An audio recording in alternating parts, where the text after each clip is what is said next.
Every airplane has a story, from its first flight high above the clouds to its last smooth landing at a quiet desert airfield. But have you ever wondered, what happens to airplanes when they can no longer fly? In America's deserts, hundreds of colossal airliners are parked under the blazing sun, giants that once crossed oceans, carried millions of passengers, and now wait for their final mission. This is the world of airplane recycling, where old jets are dismantled, stripped, and reborn into thousands of valuable parts.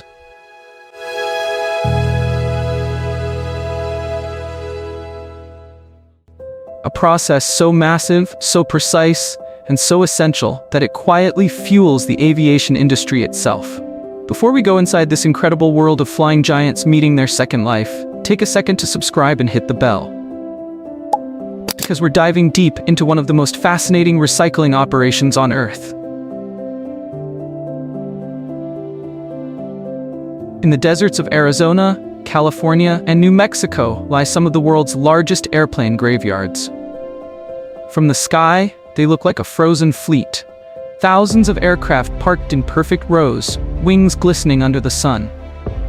Boeing 747s, Airbus A380s, old military transports, all retired, but not forgotten. Why the desert? Because the dry air and low humidity keep metal from corroding. These storage sites are perfect for preserving planes until their final decision.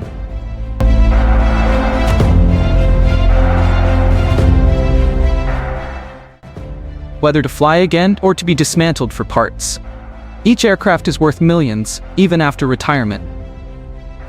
Engines, landing gear, avionics, seats, doors, almost 90% of a jet can be reused, refurbished, or recycled.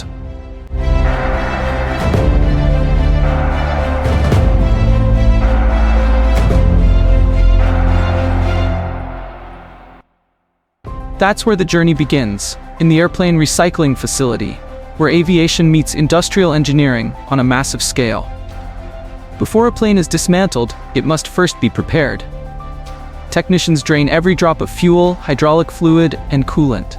Batteries and fire suppression systems are carefully removed.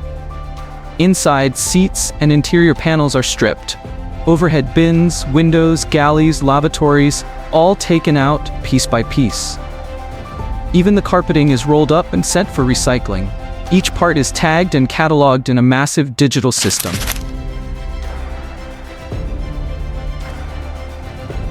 The most valuable components, the jet engines, are often removed first. These engines can be worth up to $10 million each, even after thousands of flight hours. Many are refurbished and installed on newer planes, extending their life for decades. Only when all reusable systems are gone does the real dismantling begin.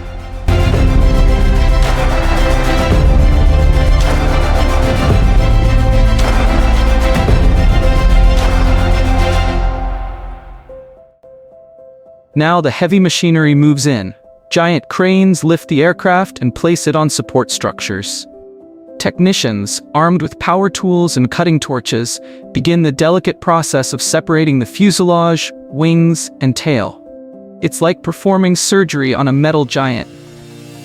Each piece must be cut with precision, not to damage valuable materials like aluminum, titanium, and carbon fiber composites. Sections of the fuselage are sliced open. The wiring, miles of copper and fiber optic cables, are pulled out for recycling. Control surfaces from the wings are detached and inspected. In just a few days, what was once a majestic flying machine is now a skeleton of pure metal and memories. Airplanes are built to be strong, light, and durable, and that makes recycling them a complex task. Every piece of material is carefully sorted. Aluminum from the fuselage and wings, titanium from the engines and landing gear, steel from the structure, copper from wiring, carbon composites from newer aircraft. Powerful shredders and crushers reduce large sections into manageable pieces. Then, magnetic separators, eddy currents, and advanced sorting systems separate metals with near-perfect accuracy. The aluminum, one of the most valuable materials, is melted down and turned into ingots, which are used to make new parts for cars, electronics, or even new aircraft. Nothing goes to waste. Every rivet, every wire, every bolt has a new purpose waiting.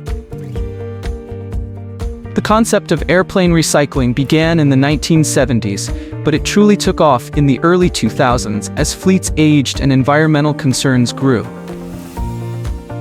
Today, over 12,000 aircraft are scheduled to be retired worldwide in the next 2 decades.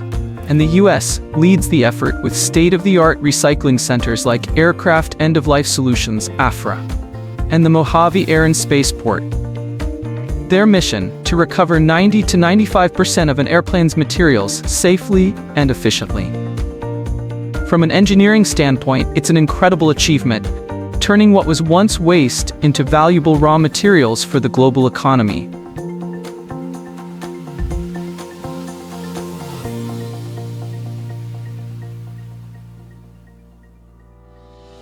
Once the metals are separated and purified, they begin a new journey. The recycled aluminum from a Boeing 737 might end up in a new car, or in a construction beam, or even reborn as a part of another airplane. Steel and titanium find their way into medical equipment, smartphones, or spacecraft components. It's a perfect example of the circular economy in action, where old technology doesn't die, it evolves. Every recycled airplane is a contribution to sustainability, saving millions of tons of raw ore from being mined and reducing carbon emissions from new metal production.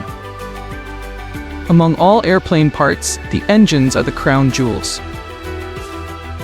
Each one contains thousands of precision components, blades made from nickel alloys, casings from titanium, sensors, and electronics. When removed, they're disassembled in special workshops. Some are repaired and returned to service. Others are melted down for rare metals like nickel and cobalt. It's an industry worth billions of dollars, and it proves that airplane recycling isn't just about saving materials, it's about preserving engineering value. Even after decades of flight, these engines still have stories left to tell. If you enjoyed exploring how old technology transforms into new innovation, don't forget to subscribe, hit the like button, and join us next time as we uncover another mind-blowing industrial process that powers the modern world behind the scenes. Deep beneath the roar of the world's oceans, a hidden force keeps the giants of the sea in motion: the ship propeller. Each one weighs up to 80 tons, costs over $1 million, and is built to push vessels the size of skyscrapers across roaring waves. Today, we're stepping inside one of the world's most powerful metalworking facilities, a ship propeller plant where molten bronze, precision casting, and engineering mastery come together to create blades larger than a 2-story house. From molten metal at 1200 degrees Celsius to 200 degrees Celsius, to the mirror-polished finish that slices through seawater with perfect balance. This is the incredible story of how ocean giants get their power. But before we dive in, hit subscribe so you don't miss more mind-blowing journeys inside the world's biggest factories. The history of ship propellers dates back to the 19th century, when wooden paddle wheels ruled the seas. But in 1836, Francis Pettit Smith, a British inventor, tested a screw-shaped propeller, and the age of modern propulsion began.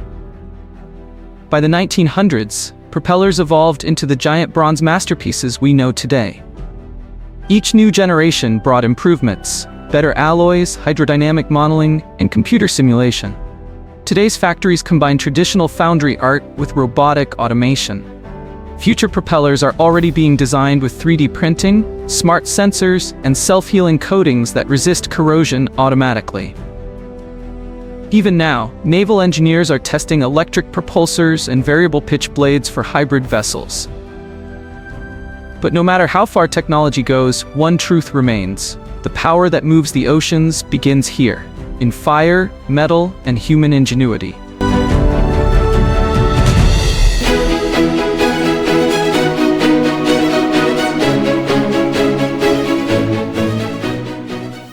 In the foundry, the heart of the plant, mountains of nickel, aluminum, and bronze alloys are prepared. This special metal blend is chosen for strength, corrosion resistance, and vibration absorption, essential traits for marine life. Workers load giant crucibles, each capable of holding several tons of metal, into furnaces glowing white-hot. Temperatures reach over 1200 degrees Celsius to 200 degrees Fahrenheit, enough to melt even the toughest materials into a golden liquid. Meanwhile, in another section of the factory, molds are prepared. Each propeller mold is a masterpiece on its own, built from sand and ceramic, carefully shaped to exact dimensions based on 3D scans. The process uses a lost wax casting method.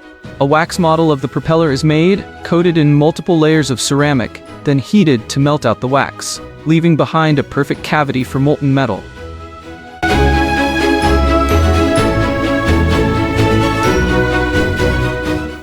Now the two processes meet.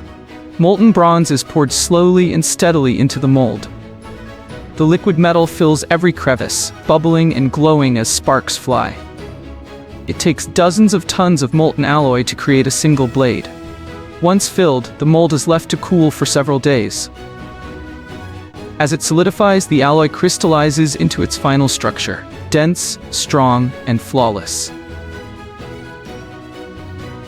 When the mold is finally cracked open, the factory reveals its treasure.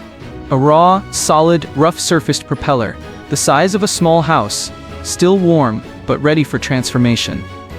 This is where brute force meets artistry.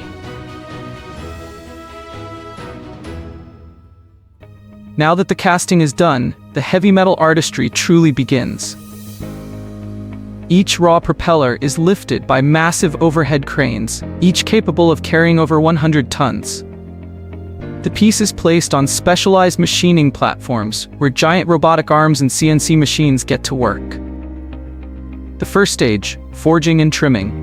Any excess metal from the casting is removed using plasma cutters and hydraulic saws. Then, under extreme heat, technicians use hydraulic presses to shape and refine the blade angles, ensuring aerodynamic perfection. At this scale, even a 1-degree difference can change how the propeller moves water, so precision is everything. Next, the rough machining stage begins. CNC, computer numerical controlled lathes, each the size of a bus, carefully carve away metal.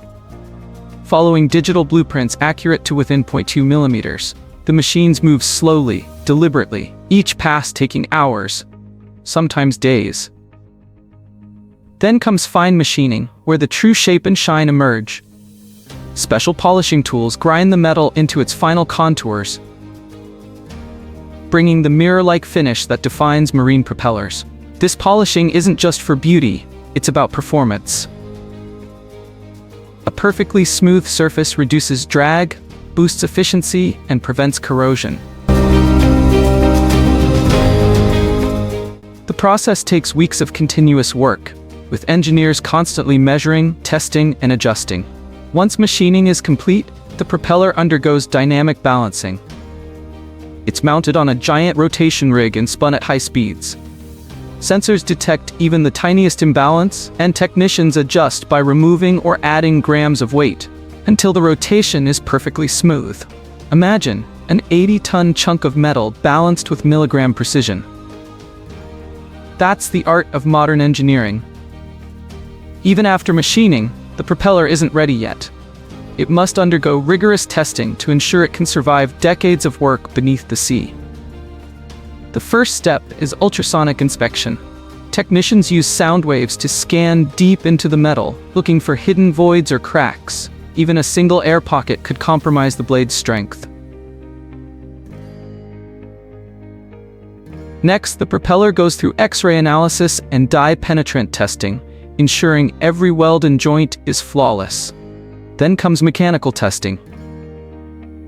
Sections of the same alloy batch are bent, stretched, and broken in laboratories to confirm strength, ductility, and corrosion resistance. After passing all these checks, the surface receives a special anti-corrosion coating. Marine propellers face not only water but also microorganisms, salt, and sediment.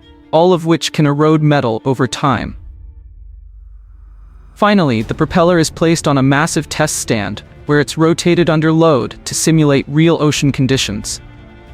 The noise, vibration, and torque are measured with extreme accuracy. If it passes, it earns its certification, and only then can it be shipped to the shipyard. When the finished piece is loaded onto a truck or barge, it's a breathtaking sight. An 80-ton bronze sculpture, shining like gold in the sunlight, destined to spend its life deep under the sea. At the shipyard, engineers prepare to install the new propeller. It's lifted by cranes taller than buildings, carefully aligned with the ship's shaft, and secured with massive bolts and couplings. Once fitted, it's tested in dry dock, rotating slowly at first, then at full power. When the propeller cuts through water for the first time, the ocean churns in a thunderous roar. It's a moment of pride for everyone involved, the culmination of thousands of hours of human effort, skill, and precision. These mega-propellers can last over 30 years, propelling the same ship across millions of miles of ocean. Some are even refurbished after retirement, melted down, and reborn in the same plant, continuing a cycle of metal and motion. From the fire of the foundry to the depths of the sea, each blade tells a story of science, craftsmanship, and the eternal partnership between man and machine. If you enjoyed exploring the ship propeller plant, don't forget to like, subscribe, and share this video, because there are many more wonders of engineering waiting just below the surface.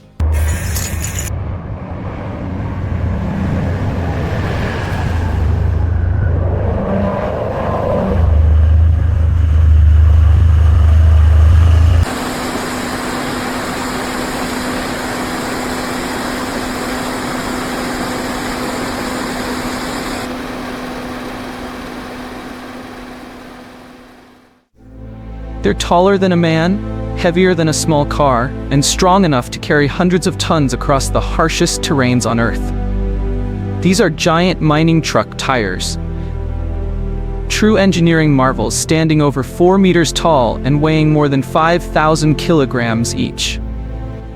Today, we'll take you inside one of the world's largest tire plants, where heat, steel, and precision come together to build the monsters that move mountains. But before we begin, don't forget to subscribe, because we're about to roll into one of the most fascinating factories on Earth.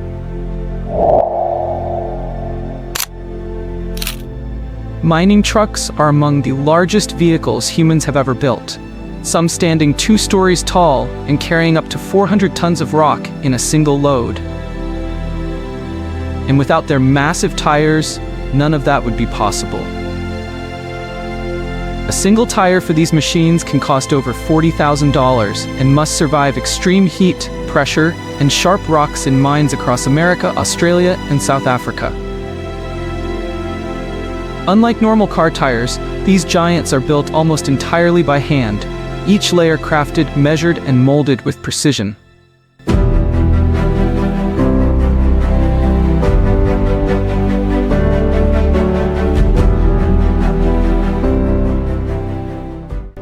In America's industrial heartland, one factory operates 24/7 to produce these enormous wheels.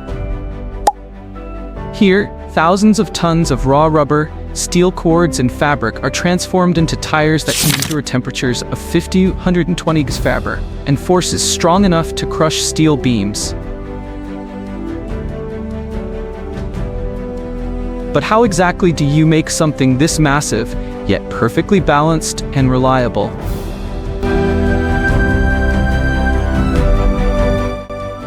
Let's step inside the giant tire plant to see how the impossible becomes reality. Everything starts with natural and synthetic rubber, shipped in huge blocks from suppliers around the world.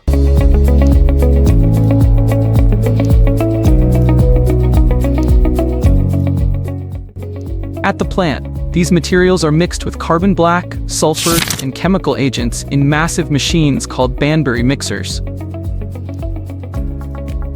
Each one capable of kneading hundreds of kilograms of rubber at once. This process creates the base compounds, tread compound, designed for traction and durability, Sidewall compound for flexibility and resistance. Inner liner compound for air retention.